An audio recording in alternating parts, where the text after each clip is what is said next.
Os cumprimento com a paz do Senhor. Amém. 1 Tessalonicenses capítulo 4.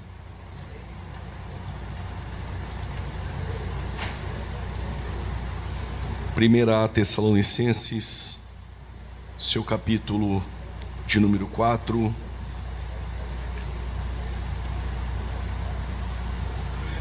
Nós vamos ler a partir do versículo de número 13. Eu agradeço a Deus pela bondade, permitir que eu pudesse contribuir nessa escola. Quero agradecer a Deus por este privilégio.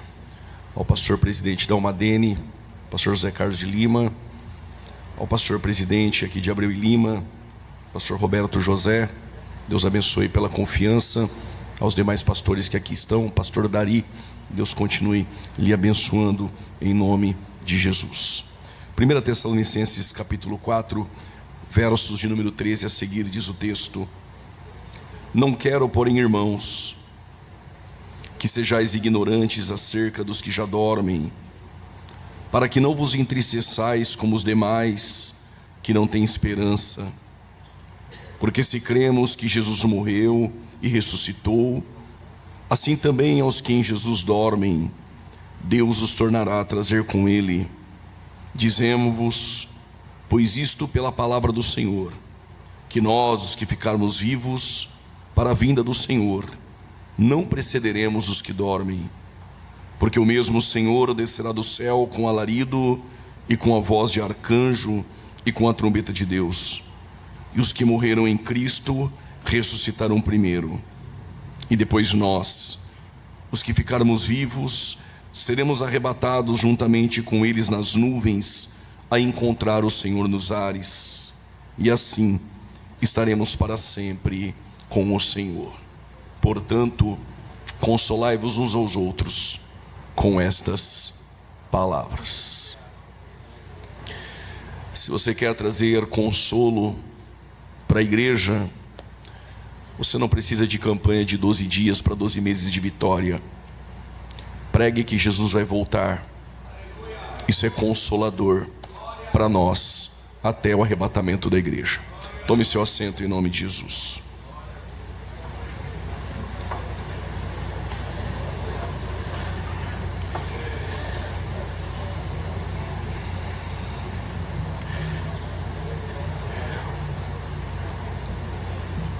Após a perseguição contra a igreja de Jesus Cristo, a igreja já havia se consolidado na Judéia, em Jerusalém. Através do evangelista Filipe, o evangelho chegara em Samaria. E através do apóstolo Paulo, o evangelho agora chega nos confins da terra. Mas foi por intermédio da perseguição que a igreja saiu para propagar o evangelho. Após a morte de Estevão, após a perseguição contra a igreja, Lucas relata em Atos dos Apóstolos que alguns homens de Chipre e de Cirene, do norte da África, eles chegaram na terceira maior cidade que havia naquele tempo, que era Antioquia. Ficava somente atrás de Alexandria e de Roma. Uma grande cidade portuária, idólatra, imoral. A Pena Lucana não registra o nome dos missionários, até porque Deus não estava preocupado com nomes. Mas Lucas registra algo importante: as mãos do Senhor eram sobre eles. Quando chegaram em Antioquia, diz o texto, que eles pregaram a Cristo. Antioquia recebe o evangelho, funda-se uma igreja.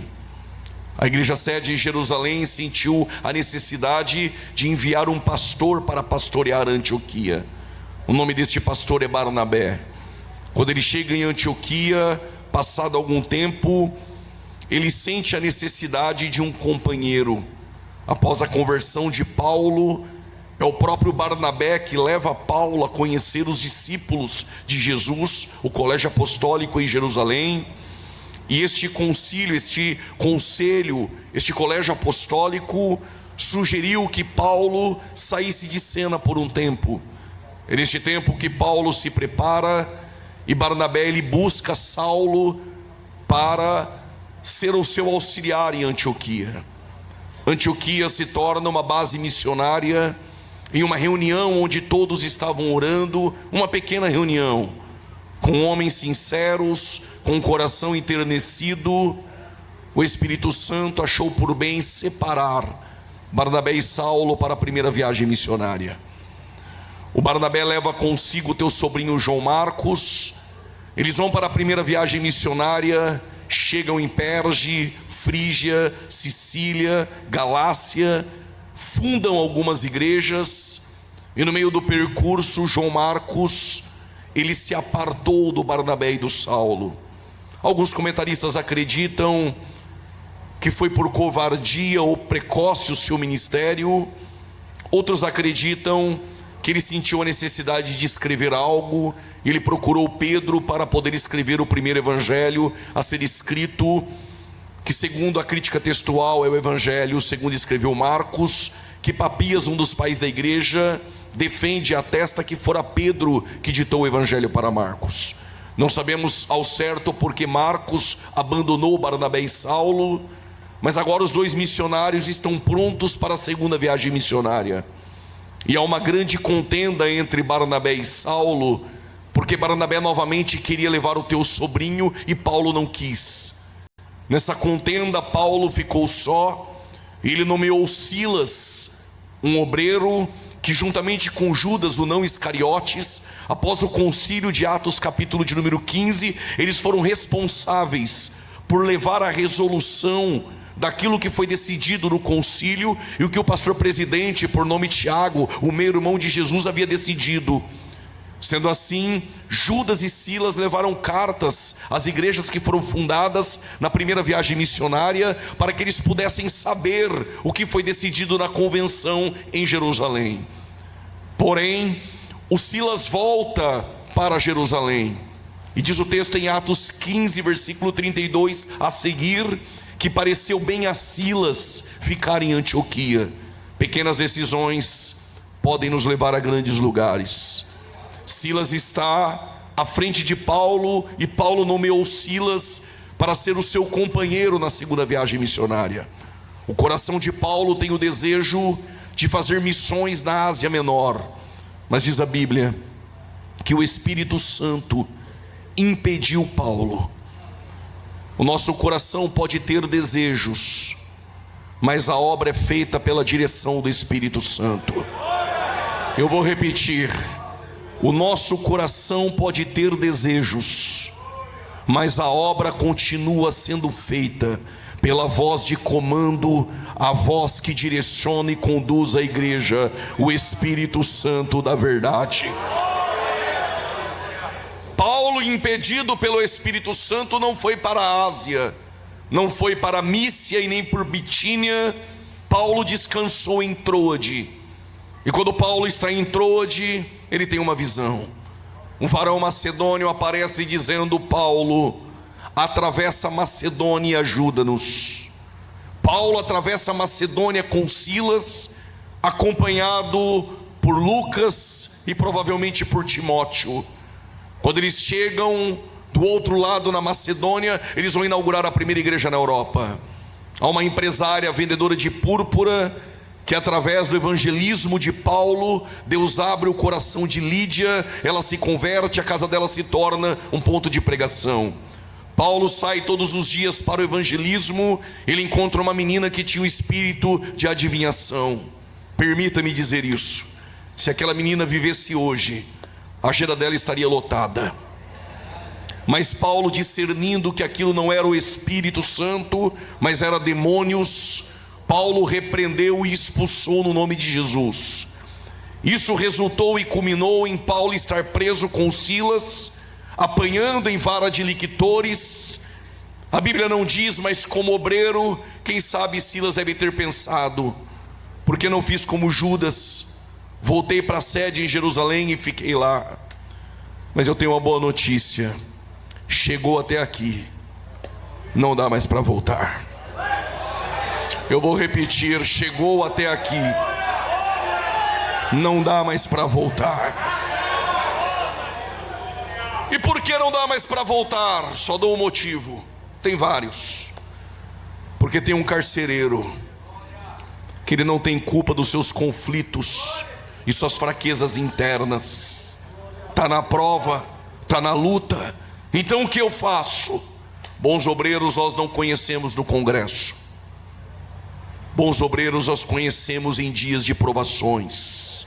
Deuteronômio 8 diz a Bíblia, palavras de Deus: eu te provei para saber o que estava no seu coração.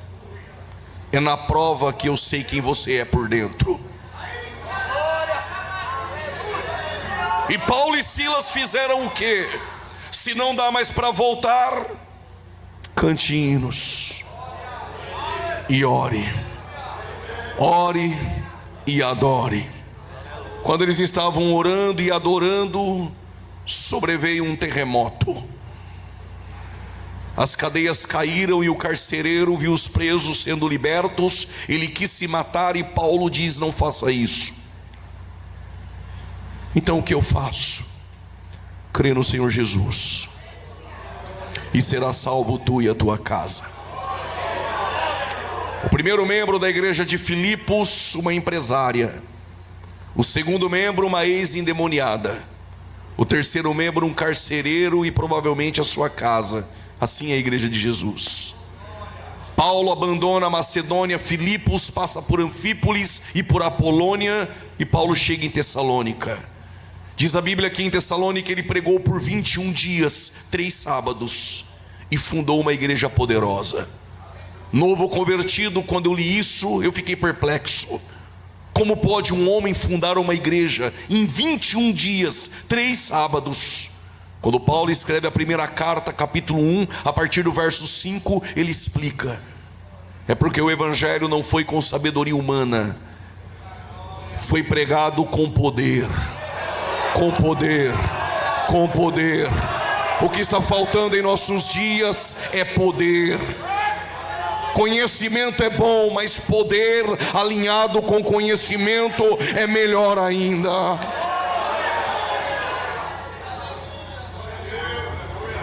A Bíblia diz que esses homens alvoroçaram Tessalônica ao ponto de serem expulsos de lá. Então Paulo deixa Tessalônica e Paulo partiu para Bereia. Em Bereia, quando Paulo pregava, os irmãos chamados de nobres em Bereia consultavam as escrituras para atestar se havia veracidade naquilo que Paulo pregava. Paulo deixa Bereia e vai para Atenas, mas quando Paulo vai para Atenas, ele pede para Timóteo, Silas e Lucas ficarem nas igrejas que ele havia fundado na segunda viagem missionária. Quando Paulo chega no Areópago em Atenas, ele prega, ele sai de Atenas e vai para Corinto, funda a igreja de Corinto e fica por 1 ano e 6 meses. O bom obreiro Timóteo sai de Tessalônica, visita Paulo em Corinto e trouxe um relatório da igreja em Tessalônica. E neste relatório havia algumas dúvidas dos irmãos em Tessalonicenses. Qual era a dúvida? Qual a esperança dos que morreram em Cristo? E qual a esperança dos vivos em Cristo? Saindo da introdução, entrando dentro da perícope que nós lemos, Paulo vai escrever a partir do versos 13 até o 18, para tratar dessas dúvidas dos irmãos em Tessalônica. Qual a esperança dos que morreram em Cristo? A dúvida era: quando nós morremos, o que será de nós? Da nossa alma, do nosso corpo? E os vivos em Cristo? E Paulo vai escrever essa carta trazendo uma relevante notícia.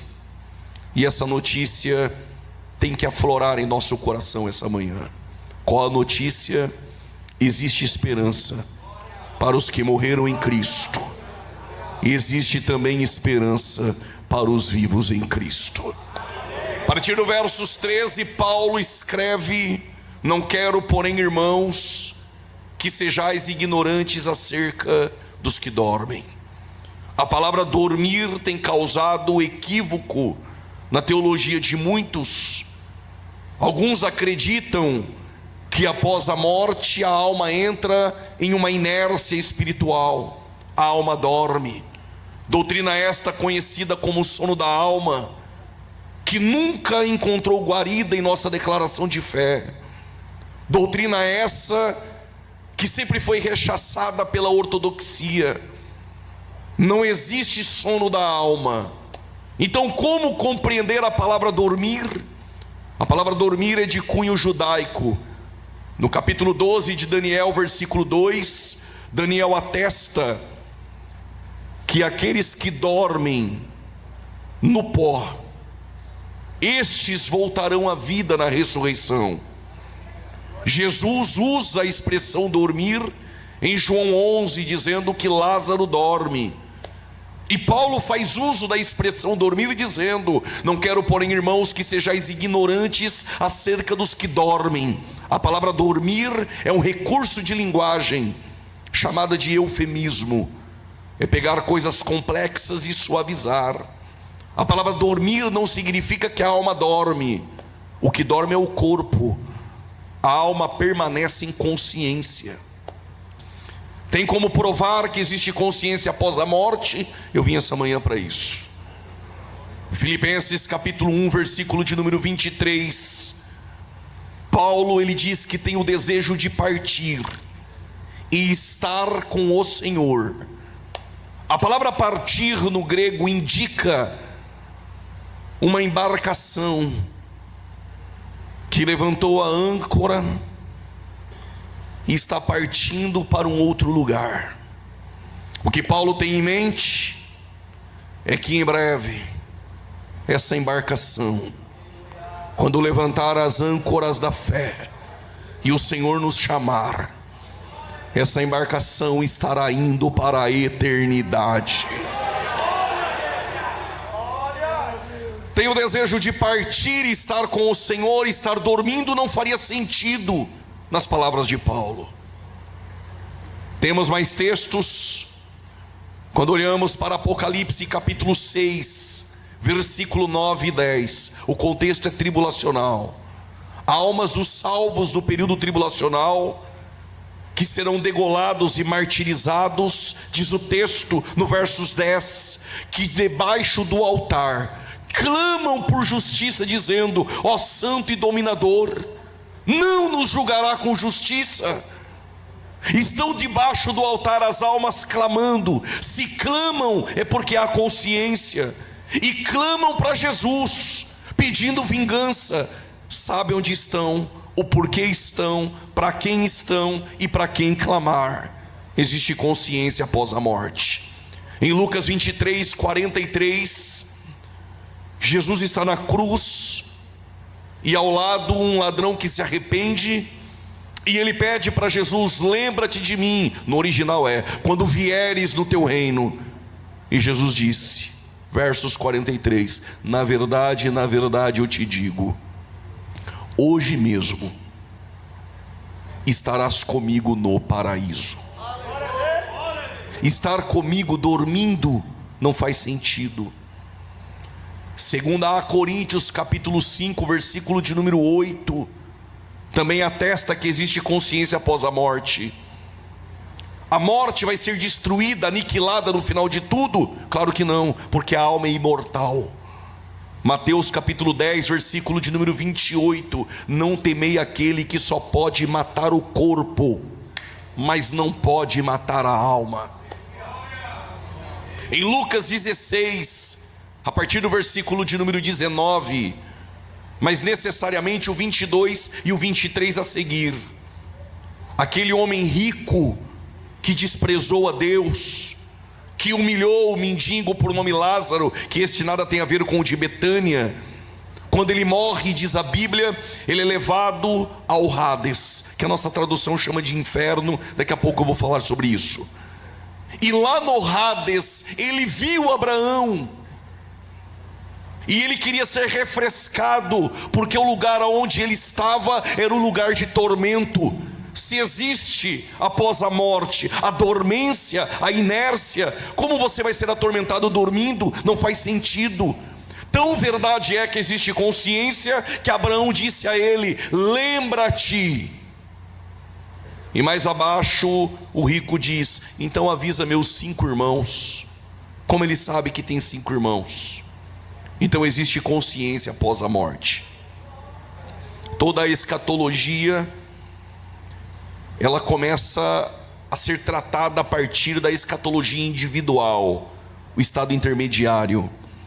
E por falar em estado intermediário, por falar em dormir, que agora nós entendemos que é um eufemismo, é uma figura de linguagem, porque existe consciência após a morte, tanto do ímpio quanto do justo.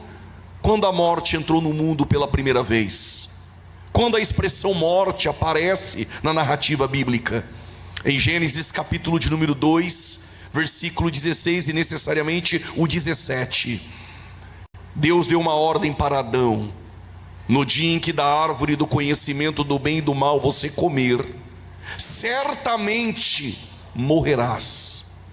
Quando Adão ele peca, ele morre. Fisicamente, não. Fisicamente ele vai morrer com 930 anos. Ele morre espiritualmente. Em Romanos capítulo 5, versos 12, diz que por um homem entrou o pecado no mundo, logo a morte passou a todos os homens. Só existe morte por causa da ofensa de um homem. Por causa do primeiro Adão existe morte. Mas para você se alegrar, no último Adão também existe vida.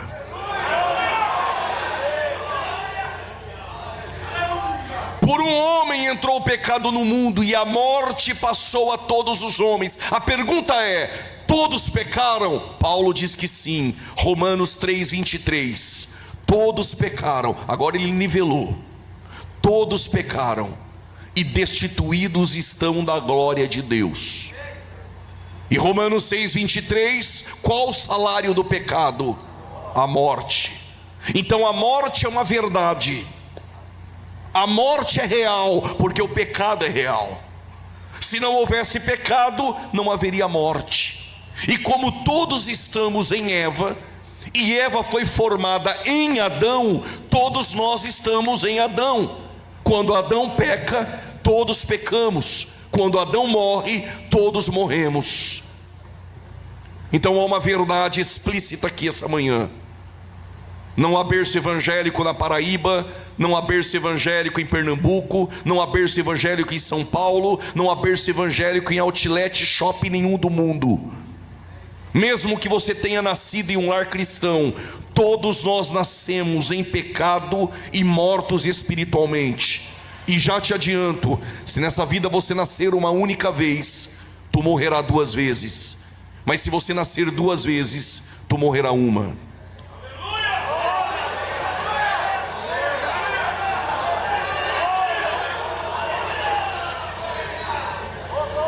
É escola. O irmão que está do meu lado deu glória a Deus, mas eu não entendi. Fique tranquilo, Nicodemos era mestre da lei, doutor, talvez morreu sem ter pego. Se nessa vida você nascer uma única vez, tu morrerá 2 vezes. Mas se nascer 2 vezes, tu morrerá uma. Eu explico. Esquece o berço evangélico. Nasceu uma única vez do ventre da mãe. Nasceu uma, vai morrer 2. Um dia vai morrer fisicamente, e um dia no juízo final receberá o dano da segunda morte, a morte eterna. Nasceu uma, morreu 2. Mas se nasceu do ventre da mãe uma, e depois da água e do Espírito 2, só morre uma, mas ainda que esteja morto viverá.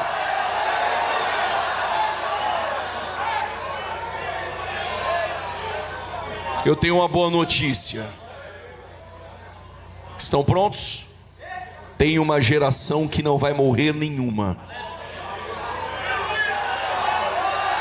Demora, mas pega.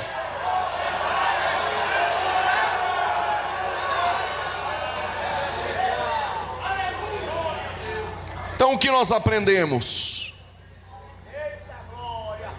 Por causa do pecado entrou no mundo 3 tipos de morte: espiritual, física e eterna. E morte é separação. O que é a morte espiritual? Separação de Deus e o homem. O espírito do homem é separado. na comunhão. O espírito do homem morre. E o que é a morte física? Separação da alma para com o corpo, óbito. E o que é a morte eterna? A separação eterna da alma do ímpio para com Deus. Eu vou abrir um parênteses, até porque está gravando. Talvez fique como dúvida para alguns aqui, talvez para quem está em casa. Todos nós nascemos mortos em pecado e todos nós nascemos mortos espiritualmente. Ponto. Aí vem a pergunta: mas se uma criança morrer antes que ela complete a faixa etária que ela possa ter consciência do pecado e do crer, se todos nascem mortos e em pecado, quem cria a regra, se ele quiser ele quebra, manda quem pode. Jesus falou: delas é o reino dos céus. Eu vou discutir?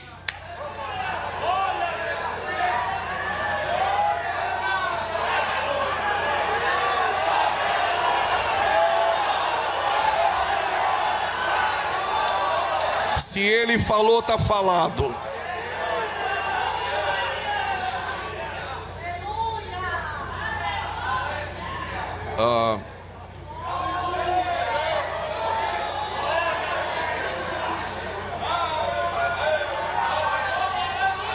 A morte espiritual é bíblica? É bíblica. Vou dar 2 textos. Efésios capítulo 2, versículo 1. Diz Paulo: vós estáis mortos em delitos e pecados. Que morte é esta? Espiritual. Segundo texto, Apocalipse capítulo 3, versículo 1. No final do versículo, porque ele é extenso: vocês têm nome de que vive, carta à igreja de Sardes, vocês têm nome de que vive, mas estão mortos. Que morte é esta? Espiritual. Então o ímpio que está lá fora, ele está morto espiritualmente. Quem manda naquele corpo é a alma. E a alma afetada pelo pecado completamente, e fique isso claro aqui. A doutrina pelagiana, ainda que nós não temos um escrito claro de Pelágio, o que eu sei de Pelágio é pela boca de Agostinho. Mas o que nós sabemos de Pelágio é que ele acreditava que o pecado afetou a pessoa completamente. Não. Que o pecado de Adão não passou para a sua posteridade. Agora o semi-pelagianismo de Cassiano defende que o pecado afetou o ser humano somente uma parte, ao ponto que tanto para Pelágio quanto para Cassiano, o ser humano com seu arbítrio, ele consegue buscar a Deus para a salvação. Isso não é verdade. Aquela conversa no final do culto, ainda que piedosa e sincera, dê o primeiro passo que depois Deus vai dar o dele, na prática soteriológica nunca funcionou. Nenhum pecador consegue dar o primeiro passo se primeiro Deus não der o dele e a graça preveniente o habilitar. Em Adão nós somos incapazes de buscar a Deus, mas através da pregação do Evangelho, a graça de Deus é manifesta a todos os homens. Não é somente a alguns, é todos os homens. E a graça habilita o pecador a estender a sua mão e aceitar a oferta do Evangelho. Nisso não há mérito. A glória, a honra é somente dele. Então, se eu estou morto espiritualmente, eu posso responder o sim à oferta do Evangelho? Consegue, porque a graça te habilita isso a acontecer. Você pode resistir, ou você pode estender a mão e dizer: eu quero. E se o ímpio estiver em nosso culto, e você cantar no culto 200 louvores, isso já acontece em nossas assembleias, o louvor entra no ouvido e desce para a alma.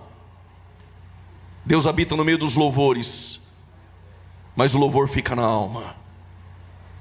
Dependendo do louvor.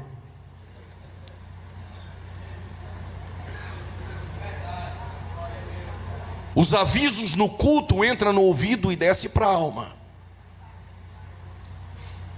A sua história contada dos seus feitos ministeriais entra no ouvido e edifica, para na alma.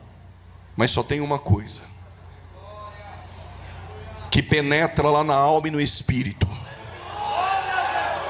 Parece que alguém conhece. Ela é viva e eficaz. É como uma espada de dois gumes. Somente ela. Tu pode cantar no culto 400 louvores, como diz o pastor Zé Carlos de Lima, esmirilhar o hino, 200 hinos, mas só a palavra.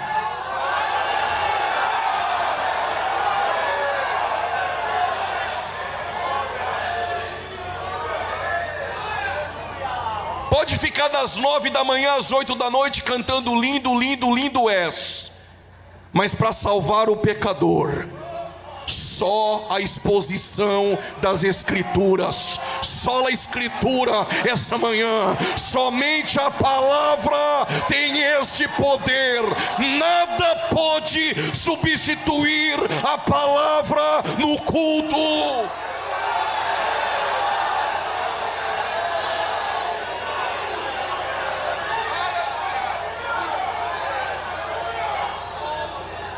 Permita-me o meu vocabulário. É por isso que temos muitos obreiros e membros carnais. Mas os que são moldados pela palavra se tornaram obreiros e crentes espirituais e direcionados por ela. Na obra de Deus nós não precisamos de voluntários. Nós precisamos de homens chamados e vocacionados e moldados pela palavra.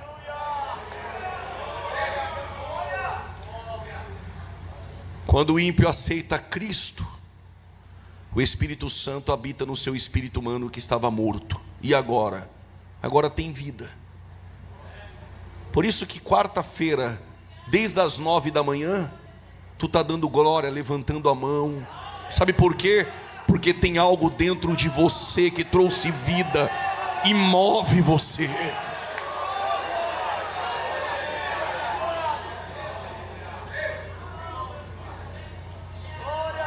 A pergunta é: qual o destino das almas dos ímpios após a morte? E qual o destino das almas dos justos? O ímpio após a morte, eu vou me expressar assim, desde Adão. Quando eu digo desde Adão, é porque ele representa o primeiro homem. Eu não estou aqui dizendo que Adão foi para o inferno, mas também não tenho texto para dizer que foi para o céu. Se a Bíblia se cala, eu não tenho voz. Então Adão, primeiro homem, até o dia do juízo final. Todos os ímpios que morrerem neste lapso, desde Adão até o juízo final, todos os ímpios que morreram, que morrem e que morrerão, quando a alma deixa o corpo, imediatamente, essa alma é destinada para um lugar que a nossa Bíblia, dependendo da tradução, chama de inferno. A palavra inferno é uma palavra em latim, que quando Jerônimo traduziu a Vulgata Latina, Vulgata vem de vulgar, mas o vulgar naquele tempo não tinha a conotação que tem hoje, preterizado. Vulgar era a língua do povo. Quando ele pegou o texto grego e traduziu para o latim, ele se deparou com 3 palavrinhas gregas: Hades, Tártaro e Guiena. Se escreve Geena, mas o G, no grego G não tem som de G. Por exemplo, seria Getsemane. Nós falamos Getsemane, mas não tem problema, continue falando errado que dá certo. Um dia eu preguei e falei Getsemane, 1h15 pregando. Aí um jovem que assistiu 40 vídeos no YouTube veio me corrigir. Eu falei: você só guardou o Getsemane? 1h15 pregando? Aí até hoje eu continuo falando Getsemane. Vai que dá certo. Quando Jerônimo se deparou com 3 palavras gregas, Hades, Tártaro e Guiena, as 3 ele traduziu por inferno. A palavra Tártaro é uma palavra emprestada da mitologia grega. O Pedro usou essa expressão, que era o lugar de aprisionamento de deuses, segundo a mitologia. A palavra tártaro é um rapax legamenon, aparece uma única vez na Bíblia, em 2 Pedro 2,4, quando Pedro diz, escrevendo, que Deus não perdoou, dependendo da tradução, Deus não poupou os anjos que pecaram, esses se tornaram demônios, e esses foram aprisionados em cadeias eternas, foram trancados no inferno. A palavra ali é tártaro. Qual o problema de entender tudo como inferno? Se alguém lhe perguntar, o ímpio morreu, para onde a alma dele foi? Para o inferno. Alguns demônios estão aprisionados aonde? No inferno. E no final de tudo, no juízo final, os ímpios serão lançados aonde? No inferno. Então parece que tudo é o mesmo lugar, e não é.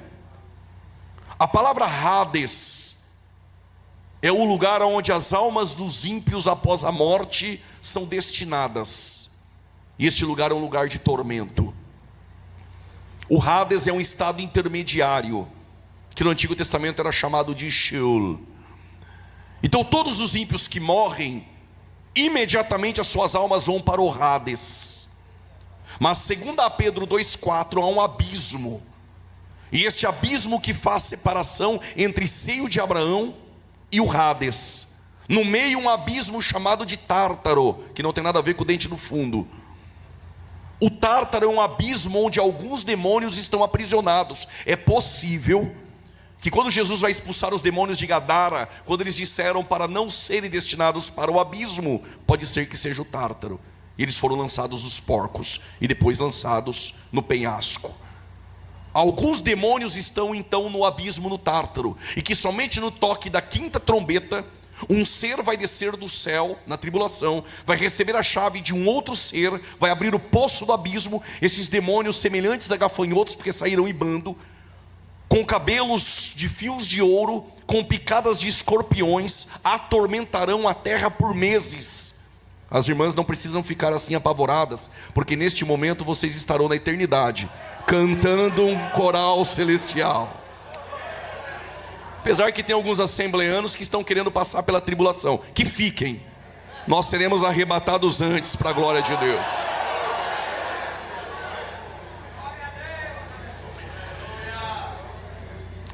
Então o Hades é o lugar onde as almas dos ímpios são destinadas após a morte. Quem está comigo diga amém. O Tártaro é um abismo onde há alguns demônios, não todos. Tem um lá dentro que eu sei o nome. E não foi esses profetas do Pix que revelaram, é a Bíblia. Abaddon Apolion. A maioria dos demônios estão rodeando a terra e nas regiões dos ares. Efésios capítulo 6, versículo de número 10, necessariamente o 12. Logo, o que nós entendemos? Que o ímpio, quando morre, a sua alma é destinada para o Hades. Mas os salvos do Antigo Testamento, eu abro um parênteses, talvez nem precisaria dizer isso aqui em Abreu e Lima. Salvação no Antigo Testamento é porque eu já ouvi dispensacionalista usando o púlpito nosso para dizer que salvação no Antigo Testamento é pela lei. Isso nunca foi ensinado. Salvação sempre foi graça, mediante a fé. Hebreus 11, pela fé Abel, pela fé Isaac, pela fé Abraão, pela fé Jefité, pela fé você está com essa mão direita levantada e dando glória. Salvação sempre foi pela fé. Mas no Antigo Testamento não tinha evangelho, é porque você não leu Gálatas 3. O evangelho foi pregado a Abraão. Logo, salvação no Antigo Testamento pela fé. Mas os justos do Antigo Testamento, quando morriam, as suas almas iam para onde? Para o Hades? Não. Hades é um lugar de tormento para os ímpios, para o seio de Abraão. Seio de Abraão, um lugar de paz, de gozo, em consciência. Mas quando Jesus está na cruz do Calvário, desde as 9 horas da manhã, quase até 3 da tarde, está com braços estendidos, ao seu lado 2 ladrões. O que eu vou dizer aqui, não anote, não pregue, só ouça. Isso é coisa da minha cabeça. O que eu vou dizer agora é da minha cabeça. O primeiro panfleto evangelístico da história, quem criou foi o Pilatos sem saber. pediu para fazer uma placa, e nela escreveu: este é o rei dos judeus. Colocou sobre a cruz. O ladrão está ao lado. Se ele é rei, ele tem um reino. Tu pega rápido, né? Lembra-te de mim quando vieres no teu reino. E na verdade eu te digo, não é amanhã, não tem vírgula, hoje mesmo. Quando ele fala é hoje. Hoje mesmo estarás comigo no paraíso.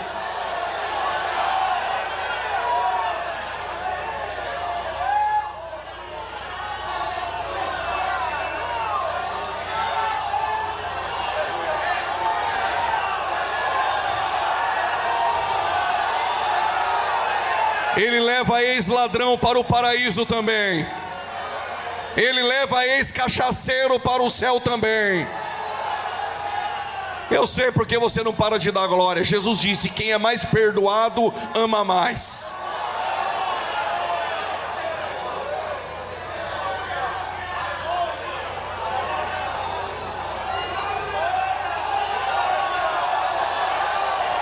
É escola bíblica, mas Deus está na casa também.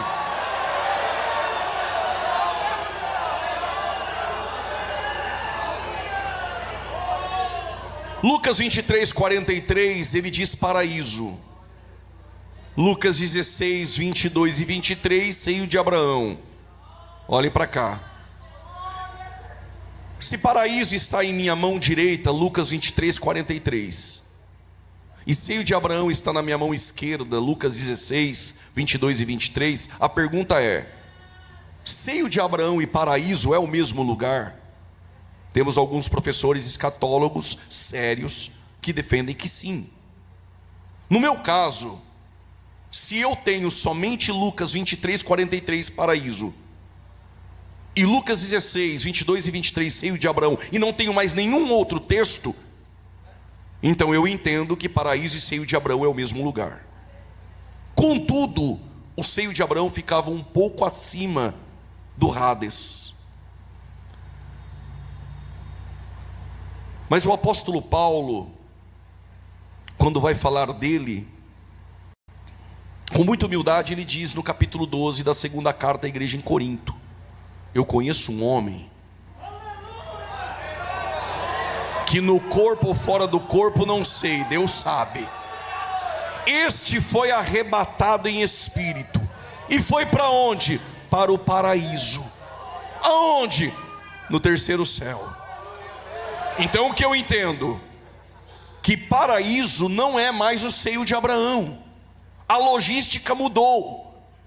E o que aconteceu para a logística mudar? Jesus está na cruz.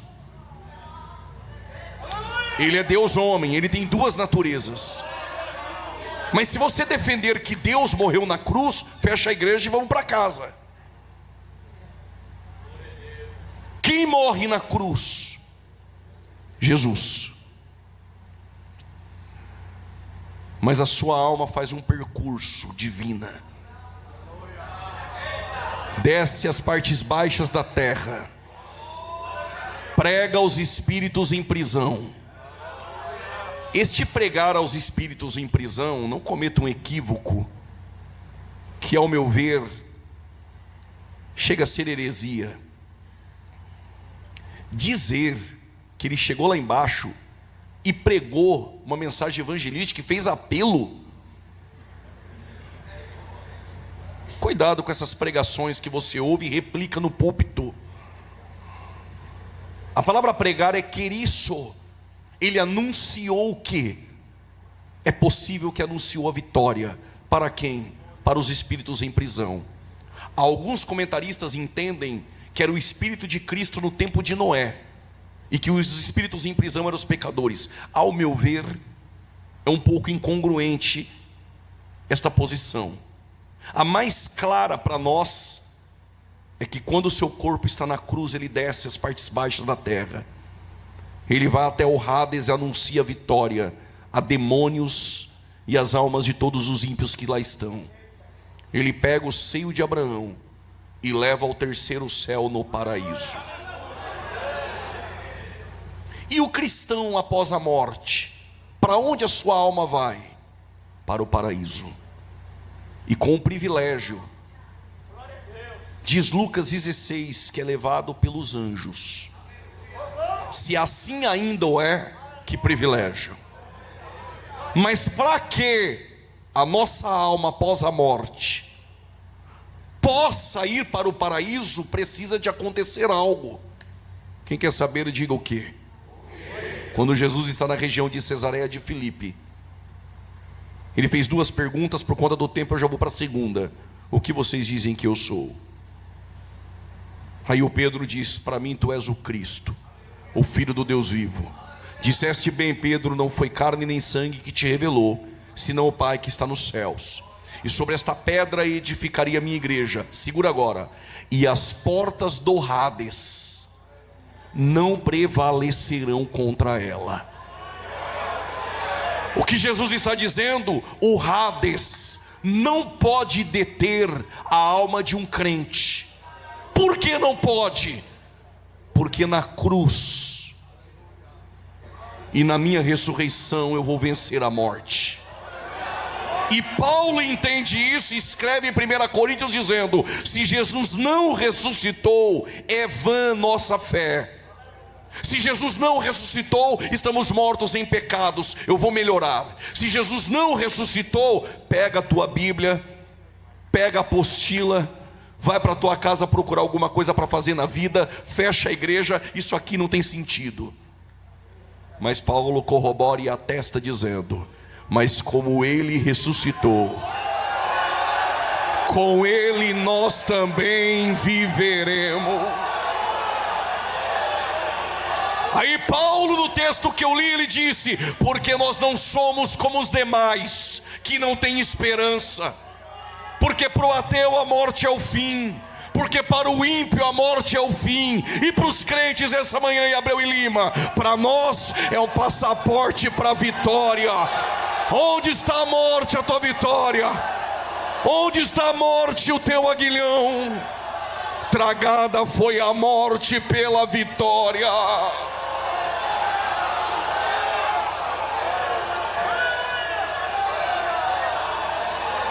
Ser crente é bom, meu irmão. Até após a morte tem esperança.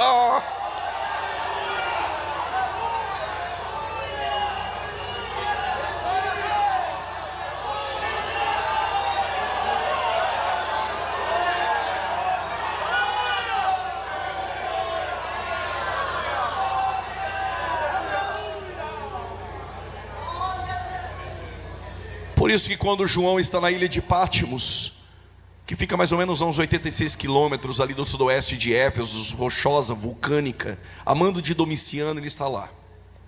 De repente ele recebe uma visita na ilha. Quando ele ouve a voz de trombeta como de muitas águas, quando ele olha, apareceu Jesus com os olhos de fogo, cabelo branco como a neve, olhos como chamas de fogo, fala da sua onisciência. Eu conheço as tuas obras. Cabelos brancos como a neve, porque ele é eterno. Isaías 9:6, ele é Pai da eternidade. João 1:3, ele criou todas as coisas. Colossenses 1:16, criou todas as coisas, visíveis e invisíveis. Criou e virou as costas? Não. Hebreus 1:3, ele criou e sustenta todas as coisas pela palavra do seu poder. Miqueias capítulo 5 versos 2, ele é o menino que nasce em Belém, mas ele é desde os tempos da antiguidade. João 17 versículo de número 5, devolva aquela glória que eu tinha contigo antes que o mundo existisse. Ele é eterno. Mas tem um detalhe. Ele diz para João: não temas, eu tenho. Quando eu era novo convertido, vi um pregador pregando que Jesus desceu lá no inferno, encontrou Satanás e falou: me dá a chave. Satanás falou: dou não. Aí o pregador começou a fazer aquele barulho, aquele emocionalismo, falou que pegou a chave de Satanás e puxou. Satanás deu não. Aí ele deu uma surra em Satanás, e a igreja pulava, caía. Não deu nem para terminar a mensagem do pregador, tanto que eles pularam. Aí Jesus tomou a chave. Primeira mentira: Satanás nunca esteve no Hades. Segunda mentira: Satanás nunca teve chave nenhuma, não é dono de nada.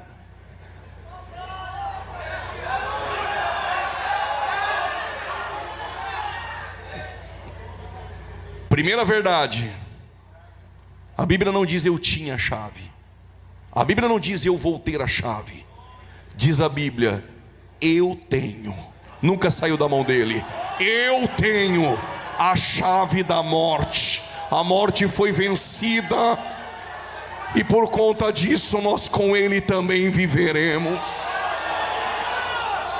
É por isso que ele é o primogênito dentre os mortos. Já estou encerrando. Me aguenta 5 minutos, digam amém. Por isso ele é o primogênito dentre os mortos. Alguém poderia me contestar depois da EBO e dizer: como ele pode ser o primeiro a ressuscitar, se Lázaro ressuscitou antes dele, a filha de Jairo, o filho da viúva de Naim? É que estes ressuscitaram e morreram novamente. Eu estou falando daquele que ressuscitou para nunca mais morrer.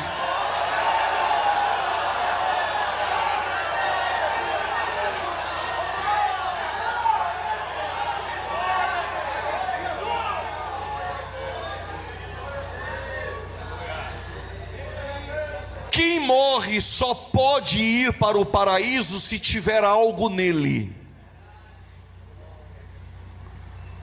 Quando Paulo andava pelas ruas de Roma, ele percebeu que alguns objetos romanos tinham um selo, e o selo identificava que aquele objeto atestava que era uma propriedade ou um patrimônio de Roma.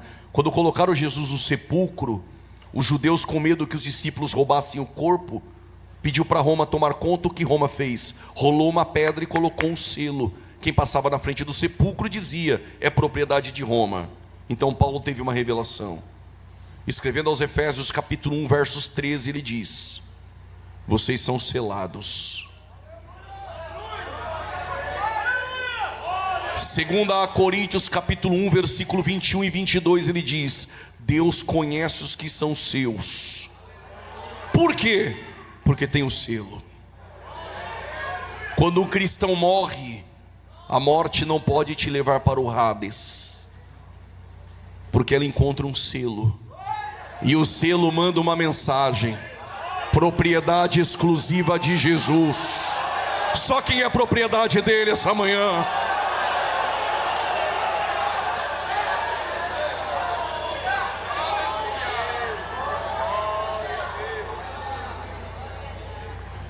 Primeira Tessalonicenses capítulo 4, do 13 ao 18, eu tratei com vocês agora o versículo 13 e 14. No período da tarde eu terei uma outra fala, se Jesus não voltar. Nós iremos falar sobre estes que morreram em Cristo. O próximo evento que nós aguardamos é o arrebatamento. E no pacote do arrebatamento, estes que morreram em Cristo serão arrebatados. E se nós for encontrados vivos, seremos arrebatados. Todos os que morreram em Cristo ressuscitarão primeiro, e depois nós, e depois nós. Então no período da tarde nós vamos falar sobre o evento que nos aguarda, que é o arrebatamento da igreja, que envolve os que morreram em Cristo, os vivos em Cristo. Iremos tratar como será o corpo glorificado. Iremos falar sobre tribunal de Cristo e bodas do Cordeiro. Iremos falar sobre o período tribulacional. Se der tempo, a segunda vinda gloriosa de Cristo. Mas já te atesto uma verdade: caso Jesus interrompa a escola bíblica e leve a igreja,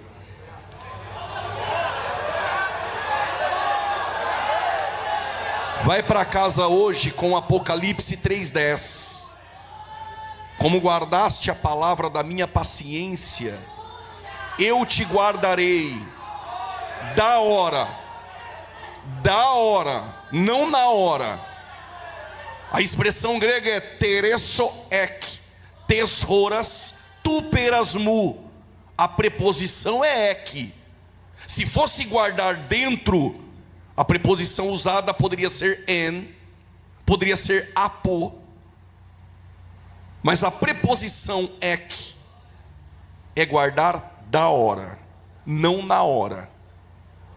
Teresso ek tes horas tu perasmu.